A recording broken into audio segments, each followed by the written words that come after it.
El presidente Luis Abinader acaba de hablar al país sobre un tema, cuando pensábamos que iba a hablar de varios temas, pero bueno, un tema muy nodal, muy importante, muy discutido en este momento en nuestro país, que es el tema de una eventual reforma fiscal de la que el gobierno puso a toda la población a hablar, a los economistas, a los expertos y a los empresarios. Y habló para tomar decisiones que hoy están en la mesa de discusión. Para analizar ese discurso, muy breve, por cierto, muy directo, muy sencillo, muy elemental, diríase, hemos invitado a un hombre de Estado que puede entender qué pudo haber ocurrido en la mente del presidente en las últimas semanas para decir lo que dijo. Se trata del ingeniero Guillermo Caram, como todos ustedes saben, un economista, consultor económico, ex gobernador del Banco Central, ex ministro de Finanzas y ex ministro de lo que entonces se llamaba secretario técnico de la presidencia. Un hombre que conoce la economía y la política en nuestro país desde la letra inicial hasta la letra final. De manera que con él vamos a hablar sobre este discurso del ciudadano presidente Luis Abinader. Ingeniero Guillermo Caram, gracias, porque casi muy apresuradamente, pensando en el discurso, buscaba en mi mente quién podía analizarme un discurso del presidente que ya sabíamos, porque se había anunciado desde el Palacio, que tocaría el tema fiscal. Y por supuesto usted a la persona indicada, y agradezco la gentileza que es permanente conmigo para aceptar esta invitación. Mi primera pregunta es, ¿habló el político o el jefe de Estado? Yo creo que habló el político. Bueno, me rompiste el esquema la pregunta me rompió el esquema. Habló el político porque, aunque no me sorprende la decisión, porque desde hace tiempo venía observando y lo había dicho públicamente, que percibía que el gobierno vacilaba con la reforma fiscal, que le temía, que habían islas de poder en el gobierno que tenían una tendencia y otra. Un día decían que era una reforma fiscal al estilo como la que hizo Balaguer, llegaron a decir en alguna ocasión uno de los ministros más destacados. Otro que eso no va por ahora. El director del presupuesto acaba de decir, hay reforma fiscal sí o sí. Veía muchas vacilaciones y por supuesto un poco adentrándome en la idiosincrasia del actual gobierno, y bueno, esperaba un poco el reflujo en cuanto al tema. Pero hay algunos aspectos que me sorprendieron, y sobre todo porque dependiendo qué explicaciones haya, pudiera interpretarse que hay mucha confusión. En primer lugar, fíjate que el presidente habla de que no habrá reforma tributaria. Exacto. Eso implica que puede haber reforma fiscal, porque si le agregamos el componente del gasto. O puede significar que hay una confusión conceptual en los círculos gubernamentales de identificar la reforma fiscal como solo reforma tributaria, que no es propia del gobierno. Leonel Fernández cuestionó en algún momento la viabilidad de una reforma fiscal ahora, y entre las argumentaciones se enfocó en los aspectos impositivos. Correcto.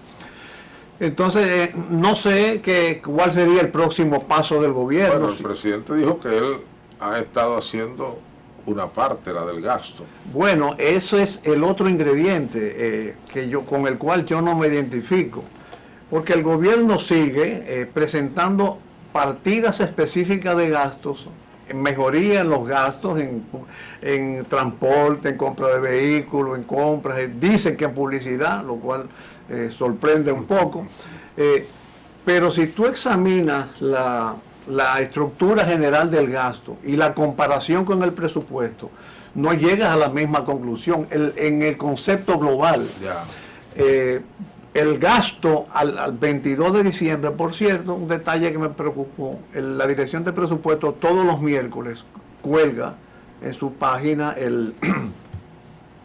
la ejecución presupuestaria, la macro ejecución, y ayer no la colgó. Lo que te voy a decir hoy, me baso en la semana de que terminó el 22, pero ténganse en cuenta de octubre, pero una semana más o una semana menos no va a alterar el diagnóstico. Pero me sorprendió que se mantiene una estructura de gastos que en comparación con el presupuesto, sea el formulado inicialmente o el modificado, el suplementario, el llamado suplementario, los gastos, la tendencia del gasto general corriente está siendo está por encima de un 10% de lo que fue presupuestado, independientemente de que en algunas partidas específicas tú hayas obtenido reducciones. Eso por un lado. Por otro, el presidente citó una cifra de reducción de economía del gasto, pero es una economía del gasto, creo que habló de 27 mil millones de pesos. Pero es una economía del gasto a costa de las inversiones de capital. Correcto. Que se están sacrificando, de acuerdo con ese mismo esquema. Si proyectara la ejecución presupuestaria en los 2 meses del año que faltan, aquí se van a invertir cerca de 60 mil millones de pesos menos que lo que se presupuestaron.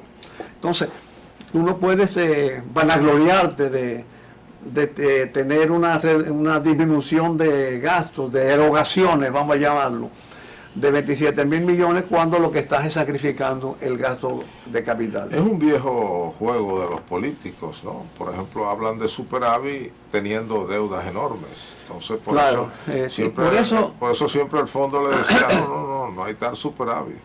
Incluso yo mismo, por ejemplo, yo soy muy...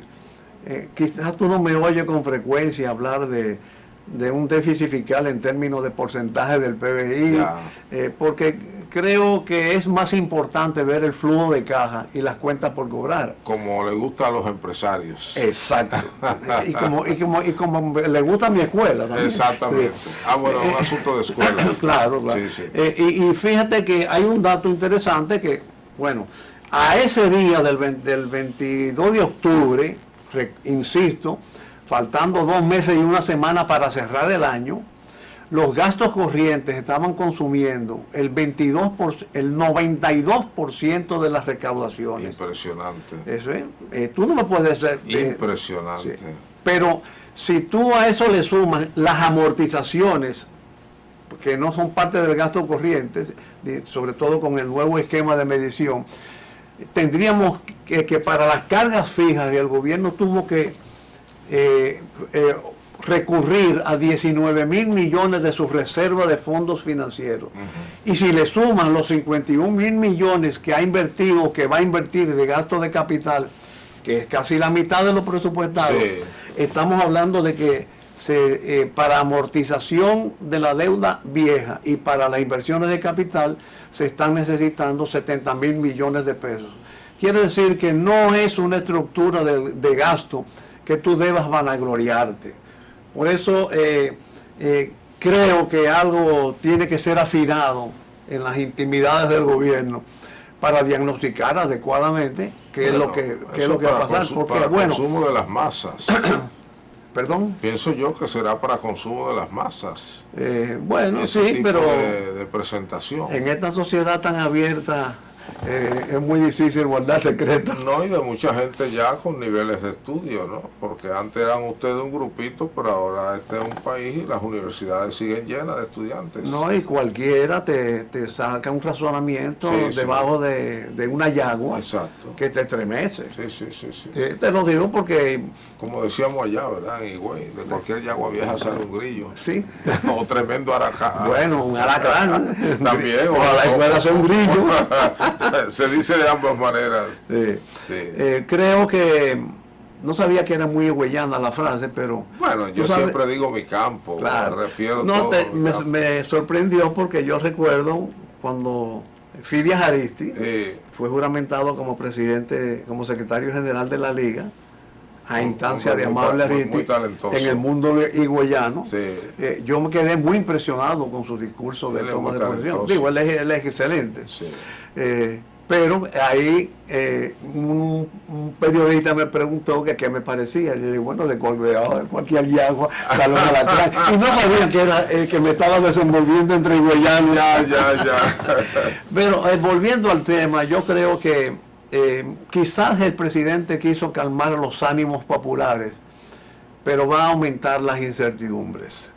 Incertidumbres nacionales e internacionales. Yo me pregunté cuando escuché el discurso, ¿y de dónde va a sacar el dinero que el gobierno necesita? Porque es obvio, hay un déficit. Ahora, después de Balaguer, eso le va a enorgullecer a usted, los presupuestos se hacen con déficit. Y bueno, déficit ya, el presidente habló de 27.000 millones, pero en el nivel de gasto del gobierno eso no es nada, absolutamente 27.000 millones, dejando de invertir 60.000. Ok, pero aún existiese realmente ese ahorro, usted diría 27.000 millones en un presupuesto que ya llega al billón, etcétera, ¿no? Pero yo me pregunto, ¿qué va a pasar?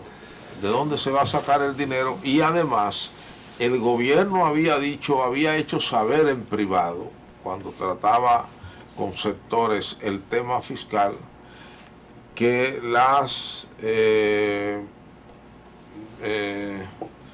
JP Morgan y demás, ¿cómo se llaman? Las de riesgo, calificadoras de riesgo. Las calificadoras de riesgo habían advertido al gobierno que si no había reforma fiscal le iban a bajar la clasificación. ¿Qué se va a hacer con eso? Y eso, por supuesto, cierra puerta a los préstamos o eleva los intereses. O recurre más a dinero interno que lo sustrae de la economía. Pero ya casi no hay, la seguridad social casi lo ha prestado todo al gobierno. Sí, pero todavía falta un poquito y además no te olvides que la seguridad social es una bola de nieve que va aumentando.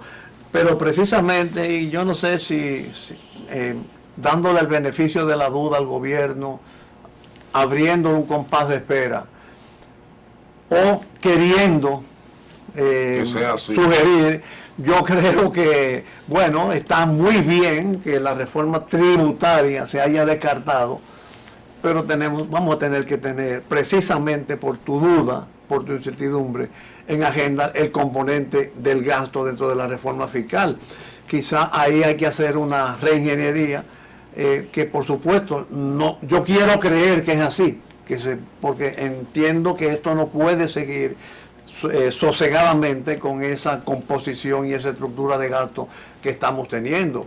Y es muy peligroso que sigamos sacrificando las inversiones públicas, es muy peligroso que sigamos teniendo el horizonte para nuevos endeudamientos, es muy externo, es muy peligroso que sigamos succionando el dinero interno, sobre todo con el Banco Central que se ha caracterizado por ampliar la oferta de dinero al público, y el Banco Central tiene una capacidad ilimitada de emisión. Así es.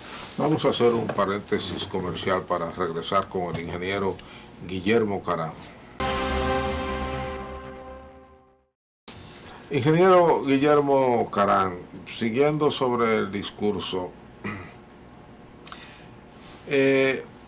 ¿usted piensa que el presidente fue convencido por las críticas que se produjeron en la opinión pública al proyecto que fue soltado por ahí, no se sabe por quién, y que en realidad tenía cosas que dan grima pensarlo? ¿Fue convencido por el estado de opinión que se creó? O como dicen algunos, el presidente ya tenía su decisión tomada y jugó al político? Mira, pienso que en cierta forma el presidente quedó atrapado en sus propias redes. Porque si se hubiera seguido un poco el librito, o la lógica, o el sentido común, el presidente se hubiera actuado de otra forma. Pienso que el escozor que produjo esa filtración, Sí. que no sé en qué medida fue espontánea o deliberada, hubiera sido mejor, menos dolorosa y menos... pienso que no le veía salida, porque él mismo se atrapó. Por ejemplo, hay varias señales. La más importante para mí fue cuando él decidió que en el Consejo Económico y Social se discutieran todas las reformas, menos la reforma fiscal. Bueno, eso fue primero sí y después no. Sí, pero porque él...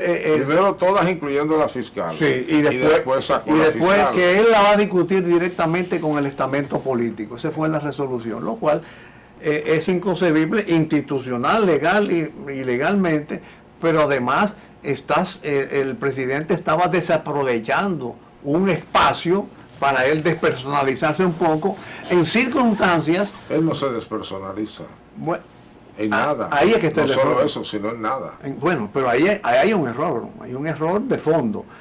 Porque fíjate, y además al no ser la primera vez que él intentara eso, porque tú recuerdas que en los primeros días de gobierno él visitó a todos los líderes y le dijo que iban a hacer las reformas Sí, y que sí. el consejo, y después volvió y se reunió con el FOPRECON, como el grupo de partidos en la... Sí, sí.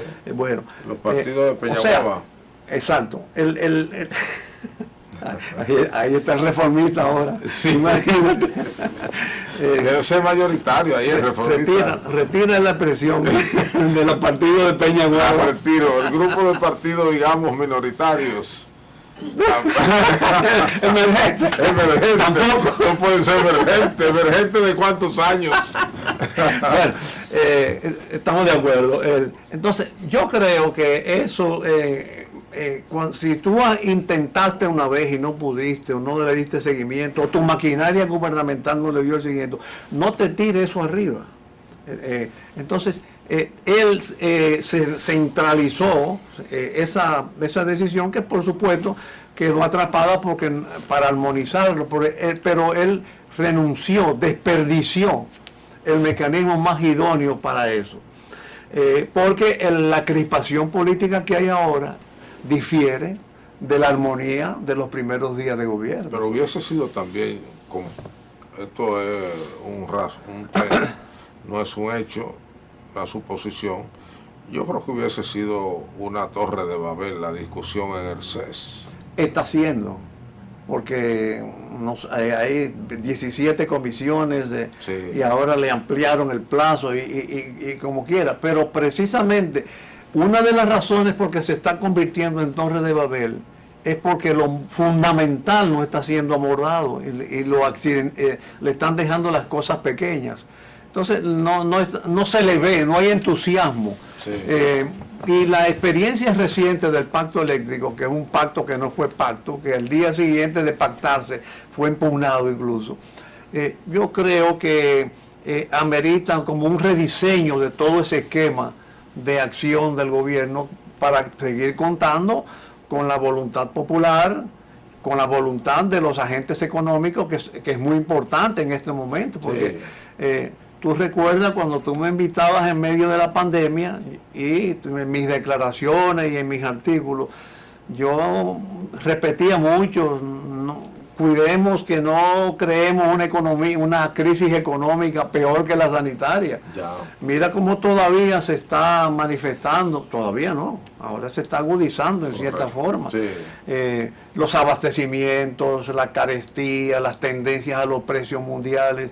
Entonces, ahora económicamente... Ahora es cuando se sienten los Ahora es que se está efectos sintiendo porque económicos. se comprimió, Sí, cuántas actividades económicas se cerraron, suponte en esas minerías que los Todo puertos... estaba enfocado en los sanitarios. Exacto, entonces, bueno, lamentablemente, como decía el amigo Caunabo Javier, lo repetían mucho, muy desagradable decir yo te lo dije, ¿no? Exacto, sí. Pero lamentablemente estamos teniendo un malestar económico que requiere el concurso de todas las personas que puedan potencialmente aportar. Y pienso que eso pudiera lograrse a través de un mecanismo, bueno, institucionalmente pudiera ser el Consejo, pero si el Consejo le está dando larga al asunto, si no está dando resultados, sí. Oye, creo que te cité o te recordé en algunas de las intervenciones anteriores la experiencia española con el Pacto de la Moncloa. 10 personas, exacto, 10 políticos, exacto, suscribieron, promovieron el pacto, y luego que se escribió el pacto fue sometido a las concertaciones en los agentes económicos, los sindicatos, los empresarios, etcétera. Ya los políticos estaban de acuerdo. Claro. Y de seguro que llevaron semanas trabajando cada punto, claro, antes claro. de salir a la luz pública. Y qué políticos, porque exactamente. Los gobernantes hasta de Santiago Carrillo. Hasta Santiago Carrillo. Sí. Y los separatistas españoles, sí, los catalanes, los catalanes, los vascos. Sí. Entonces, creo que hay que irse por ese camino. Y todavía España está montada sobre ese acuerdo. Sí, así es. E incluso cuántos pregobernantes, gobernantes y futuros gobernantes. Así mismo. Porque estaba ahí también Manuel Falla, sí, correcto. Irigarte, sí. Sotelo. El Balaguer de allá. Pero bueno, quizás nos falta metodología en ese aspecto, quizás nosotros tenemos, yo advierto a veces un exceso de participación, lo que un gran periodista español llama un fundamentalismo democrático, que se quiere cuasi tener a veces una democracia directa, y se olvidan que hay mecanismos y organismos representativos. Lo ordinario siempre es que los técnicos trabajen tras bastidores las cosas, se las entreguen cernidas a los políticos y los políticos deciden.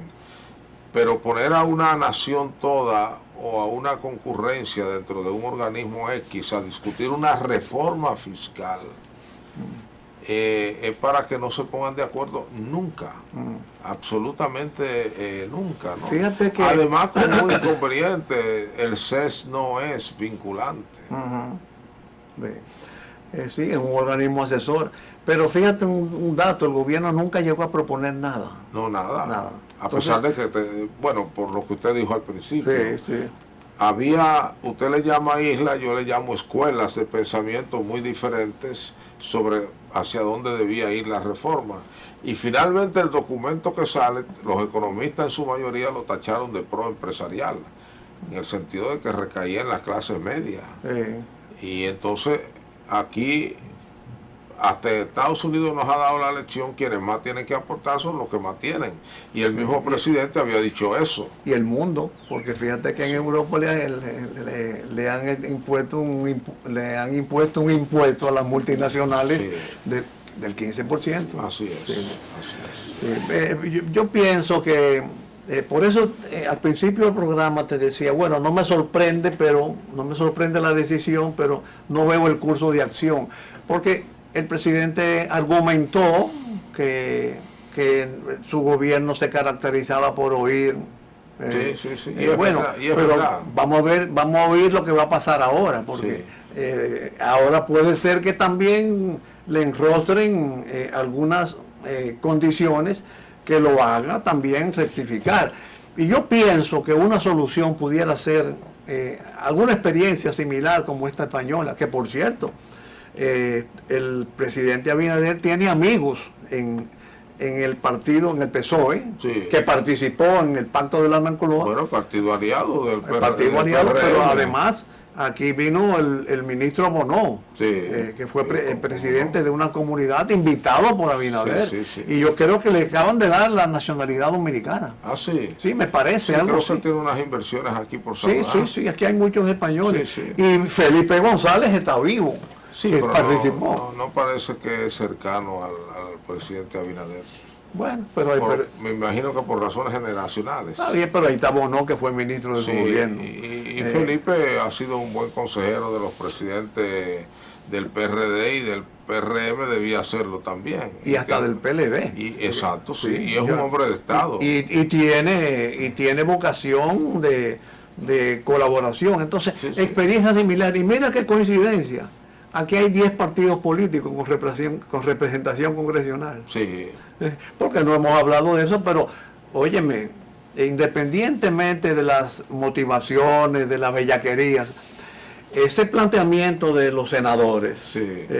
no deja de ser una señal que no puede ser ignorada. Bueno, pero también eso es una señal de indisciplina partidaria. Eso es otro ángulo que a mí personalmente no solamente no me preocupa, sino hasta me agradaría. No, pero debe preocupar porque es muy difícil manejar una nación con una indisciplina legislativa donde el presidente incluso no puede negociar nada previamente. Pero yo te oí a ti decir en un programa, Sí. yo te veo de vez en cuando, que el PRD, el antiguo PRD, hoy PRM, tiene una cultura de horizontalidad. Sí, totalmente. Sí, sí, un dirigente, un presidente de un comité de base más lejana debe tener más jerarquía. Sí, bueno, lamentablemente y hoy digo que pareciera que el PRM tiene la misma genética. Ah, sí, Sí. lo leí. Sí. Sí. Entonces yo creo que también al partido le conviene un estremecimiento para que replantee su rol, porque las cosas no se perciben muy complicadas. Ahora, dice, ingeniero, ¿por qué el presidente no planteó una alternativa? ¿Qué era lo que uno esperaba? Por ejemplo, vamos a trabajar con el tema de la evasión y la elusión fiscal. Claro. Digo, pero eso se quedó abierto, en el aire.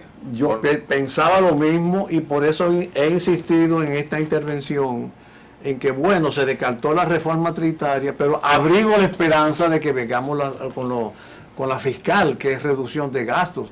Que, por cierto, hay mucha confusión entre los términos de evasión, exención, sí. A veces se confunden, bueno, exoneraciones. Porque una cosa es evadir el impuesto que está establecido. Exacto. Y otra cosa es las exenciones de lo que tú no tienes que pagar. Correcto, y la elusión también es otra cosa. Pero me parece que un pacto fiscal para eso sería interesante y sería un preludio de unas transformaciones. Creo que Nelson Suárez ha insistido me parece que él llegó a decir un pacto fiscal para cumplir las disposiciones legales, para aunar voluntades. Y eso primero aportaría mucho. Mira, y hay hoy el director de Impuestos de Interno anunció un censo de contribuyentes. Sí. O sea, hay muchas medidas administrativas y cuasi legales que pudieran abordarse, que pudieran formar parte de una primera etapa de una reforma fiscal. Bueno, las evasiones son tan altas que algo se puede hacer. Claro. Y con el tema de las exenciones fiscales quizás se puede discutir un desmonte gradual en un horizonte de 10 o 15 años. Cumplir la ley, porque también las exenciones fiscales, bueno, esos son las exoneraciones. Pero no, las exenciones no hay desmonte. No, pero las exoneraciones sí. No, también en las exenciones, tú concedes incentivos por tantos años.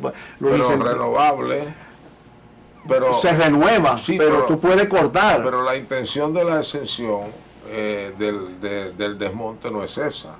Es que desaparezcan en un tiempo X. Mira, yo sin recuerdo, posibilidad de renovar. Yo recuerdo una experiencia que tuve. Tú sabes que la ley de incentivos industriales. La 299, célebre. de los 70, la ley de incentivos industriales estableció unas exoneraciones y exenciones. Y a los 20 años después, a nosotros nos tocó renovarla.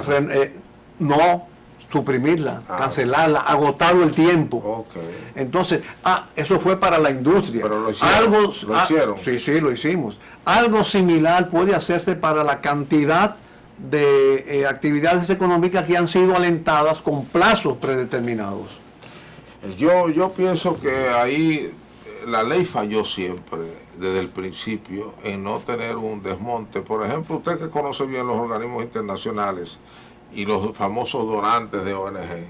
Los donantes te dicen, mira, te vamos a donar todos los años tanto, y a partir de tal año comenzamos un desmonte de un 25, un 10, un 15% por año, hasta que en el año X cesa Así nuestra es. donación. Sí. Yo creo que algo parecido debe hacerse. La empresa que se quedó atrás, Exacto. Sí. porque de lo contrario crear chupasangre permanente, Claro. que no basen el esfuerzo, Y además. distorsionar la competencia. Correcto, Sí. correcto. Vamos a un segmento para venir al espacio más interesante, que es para que el ingeniero nos diga qué hacer en estas circunstancias.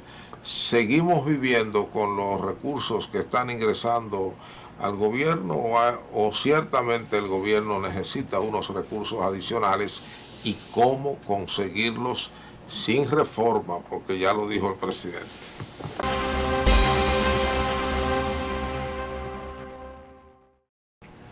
Bien, ingeniero Guillermo Carán, usted nos ha dicho que más que el jefe de Estado habló el político. Hay quienes ven ese actuar del político en función de una eventual candidatura o repostulación. ¿Usted lo ve por esa línea o piensa que el presidente, como todo presidente nuevo, tiene demasiado en cuenta su popularidad? Yo creo que él tiene en cuenta su popularidad o su aceptación, no sé cuál es la expresión, Ya. me inclino más por la aceptación, pero no me parece que el presidente esté pensando en la repostulación. E incluso su lenguaje corporal evidenció a mi juicio una preocupación por la situación que no permite pensar mucho en el más allá. Ya. Y para mí es una bellaquería, una barrabasada, un absurdo. La cantidad de funcionarios del gobierno y de opositores que están pensando a 3 años de las elecciones en candidatura presidencial y en lanzar candidaturas. Bueno, está bien que se promuevan, al contrario, yo en eso... El PRM, hay que decirlo, no está en eso. Porque ellos todos están pensando que el presidente es la persona. Sí, pero directamente, pero algunas personas están promoviendo quizás... Bueno, David Collado se promueve desde antes. Sí, y tiene su club de los ricos que quieren que él sea presidente. Claro, y también hay otros que quizás estén promoviéndose para un nivel más, un segundo nivel, una vicepresidencia, lo que sea. Pero me parece que la situación nacional requiere una concentración en el buen gobierno. Ya. La mejor campaña electoral que pudiera hacer el presidente de la República de cara a un nuevo periodo, y cualquier funcionario, en lugar de vivir alabando, autorreconociéndose logros, bañándose en la playa, toda la cursilería que con frecuencia vemos, lo mejor es gobernar bien. Ese es el mejor testimonio que puede tener un partido de gobierno para justificar su permanencia en el poder. Si no, ahí está la experiencia del 2004. Ya. Sí. Perdón. Hasta hace 2 días, el discurso que venía del gobierno era que sin reforma fiscal el país prácticamente se cerraba, que no podía hacerse nada, que no podía financiarse las obras que son necesarias para el progreso y un largo etcétera. De anoche para acá, del miércoles en la noche para acá, lo que se nos dice es que podemos vivir con lo que tenemos. ¿Usted piensa que podemos vivir con lo que tenemos o como quiera el gobierno necesitará buscar recursos? Yo creo que podemos vivir con lo que tenemos, pero dependiendo de cómo lo manejemos. Y sobre todo... No es posible ya, de plano le digo, manejarlo al estilo Balaguer. No, está bien, yo no quiero pretender... Porque ¿cómo desmontamos un gasto corriente del 92 y lo llevamos a menos del 50? Bueno, pero no lo lleve de golpe al menos de 50, llévalo paulatinamente. Por ejemplo, con los subsidios, que yo siempre lo cuestiono. ¿Los subsidios? Los subsidios sociales. Yo siempre decía, bueno, sobre todo hay algunos que están financiados internacionalmente. Yo digo, bueno, pero ¿por qué con los subsidios, en lugar de tú darle 2, 3 mil pesos mensuales a una familia, 4 mil, lo que sea, tú no le dices, mira, yo te voy a dar lo que tengo presupuestado para ti para tantos años, vamos a 50,000, 100,000 pesos, y pon un negocio. Entonces, tú puedes cambiar un poco la estructura, también dirigirlo más hacia los sectores primarios de la economía, en un mundo donde la carestía y la carencia están predominando, hacer que, por ejemplo, en los campos se produzca más y que se pesque más, que la ganadería, la industria, bueno, la minería. O sea, darlo a cambio de... claro, revisar un poco la subsidio. La burocracia, yo creo que hay mucho en esta de reducción del gasto, hay mucho de ingeniería política.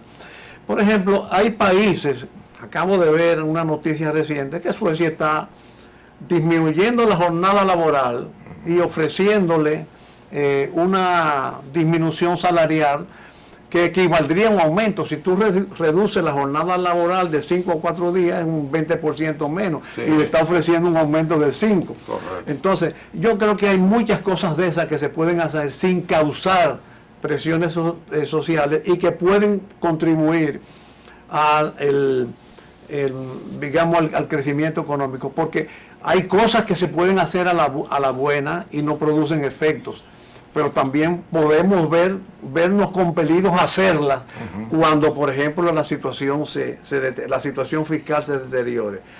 Pero con relación a cómo tú dejaste planteado en el segundo segmento de la pregunta, en el qué hacer, yo creo que el gobierno tiene espacio de qué hacer dentro de un concepto de la reforma fiscal, y te reitero, no sé si es porque quiero que sea así, pero me parece que hay condiciones para, por ejemplo, que el gobierno diga, bueno, si tú quieres quitarle el término de reforma fiscal, ponle lo que tú quieras, pero el propio gobierno está hablando de censo de contribuyentes, está en el tapete en los medios en discusión el tema de la evasión fiscal, de las exenciones y de las exoneraciones. Bueno, vamos a tomar un conjunto de medidas, lo que te cité de Suárez, que planteó, bueno, vamos a hacer un pacto para cumplir la ley, lo cual es innecesario, pero... debiera ser innecesario. Sí, pero se trata de buscar voluntad política. Correcto. Entonces, creo que eso pudiera ser, el gobierno si aborda ese camino, pudiera ser una vía para aumentar la disponibilidad de recursos, para economizar gastos, para con miras a reorientarlos, no atesorarlos, sino a reorientar el gasto, y además proporcionar una experiencia positiva de que por vía de una concertación bien diseñada se pueda llegar a resultados, porque aquí la concertación está cuestionada, está en duda, por su falta de efectividad. Porque lo único que se ha concertado aquí fue el 4% para la educación, y ya prácticamente la conformidad nacional es muy precaria. El eléctrico no funcionó. La ley de estrategia de desarrollo es del año 10, tenemos 11 años que mandaron pactos y reformas y no se han cumplido. El Consejo Económico y Social está montando una torre de Babel. Hoy leí que le está dando unos días más de plazo a las mesas. O sea, como decía Monseñor Flores en una ocasión, los sombreros llegarán cuando ya no queden cabezas. Entonces, creo que las circunstancias nacionales, las incertidumbres, ameritan que abordemos esta situación para evitar tener que abordarla a la mala, cuando ya no tengamos otro camino, y entonces se tendrán que tomar medidas más drásticas. ¿Qué se puede hacer desde la visión de un estadista? Acercarse el gobierno, digamos el presidente y su gabinete, al empresariado, al top del empresariado nacional, o poner a sus técnicos a trabajar creativamente en posibilidades que puedan darse sin necesidad de reformar las leyes, o seguir diciendo, bueno, este pueblo no quiere reforma, yo voy a hacer lo que se puede hacer con lo que hay. Yo me iría, ¿qué se puede hacer? Bueno, yo me iría por lo que se puede hacer con la experiencia del Pacto de la Moncloa. Yo invitaría a los partidos con representación congresional y le hiciera esa misma pregunta. ¿Qué se puede hacer? Vamos a ver cómo llegamos. De hecho, la Ley de Estrategias Nacionales de Desarrollo establece que esa estrategia tiene que revisarse anualmente y rediseñarse. Bueno, según esa ley, nosotros debiéramos tener una presión tributaria del 20%. Y mire por dónde vamos. Sí. Bueno, esa ley fue como un oropel que se puso ahí. Yo me imagino que como se hace desde el Estado, para complacer a los organismos internacionales. Es probable, pero es una ley que pauta muchas cosas. No, las pauta todas. Sí.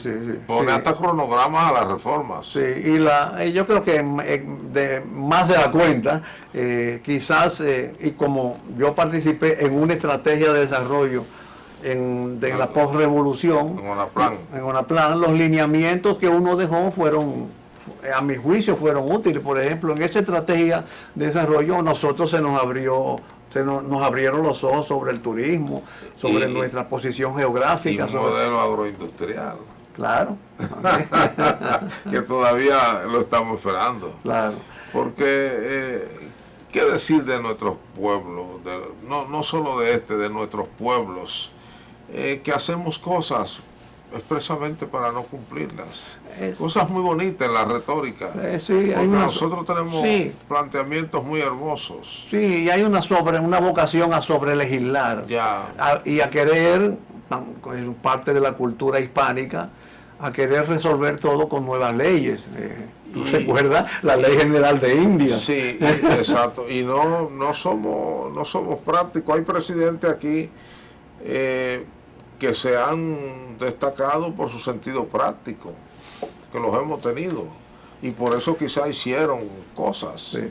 Pero no deja de ser un recurso que lo tenemos a mano, y pienso que para mí lo planteado ayer por el presidente, lo que hizo fue dejar sobre el tapete el problema fundamental del equilibrio fiscal y sus repercusiones económicas, y eso no está resuelto. Exacto.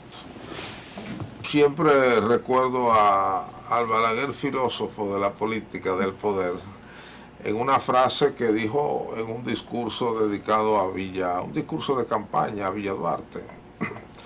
Balaguer tenía la virtud que iba, y por eso se ve en sus libros de discurso, iba a los lugares a pronunciar discursos políticos, pero previamente le hacía unos recuentos históricos de un gran valor pedagógico. Y además yo siempre he dicho que el pensamiento político y antropológico de Balaguer, lo que él cree del dominicano, está en los incidentales que él hace, en sus frases largas, y que el día que alguien haga ese trabajo va a sacar el corpus ideológico de Balaguer.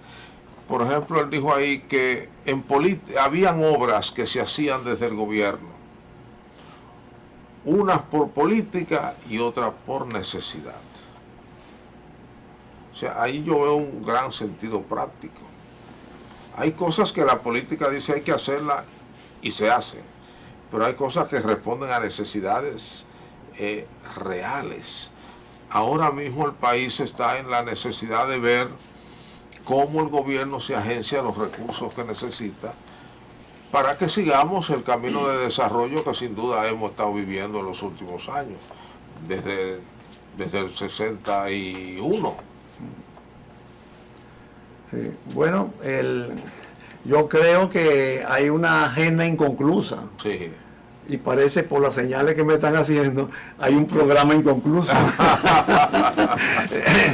Pero reitero, me parece que hay espacio todavía de maniobra que, bien manejado, puede ser aprovechado. Y no pienso que está resuelto lo que preocupaba a las instancias responsables de la nación.